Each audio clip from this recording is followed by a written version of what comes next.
I put an extra angle brace here. I always buy extra of stuff, so put an extra one of there because that's going to be one of the points that's going to take a lot of pressure. I mean, what have you. I made everything out of treated lumber because I made chicken coops before in the past with non-treated lumber, and then I went to pick it up with a tractor and move it or whatever. The thing snaps in half because it rots. I sealed it with water sealer and everything, but it wicks water up from the ground if it's making contact with the ground. I'm not going through that again. Modern day pressure treated lumber, there's very minimal risk, and I mean, I'm not that worried about my eggs coming in contact and all this other crap. The benefits outweigh the risk of any type of harm for my eggs. We just have a couple, that dog. We have just a couple random yard chickens in here.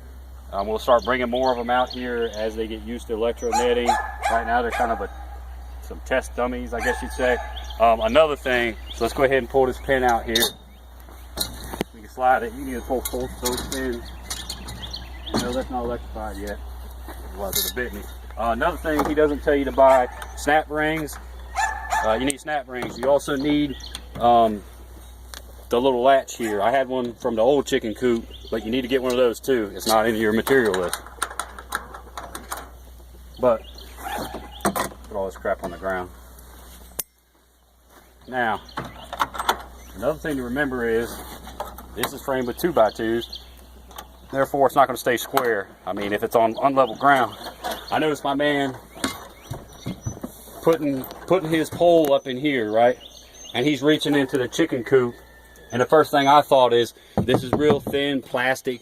I mean, for lack of a better term, it's thin and cheap. I mean, it does the job, it's light. But if this pole slips off with this weight on it, and as this gets brittle over time, it's going to blow through that damn thing. It's going to blow through that roof paneling. And the other thing is, if it blows through it, or if it slips off, and you're like this, you're going to get pancaked inside of it. So I just cut down some 2x4s and just screwed them in from the side, and then took my spade bit, which was the same size, to put this in here.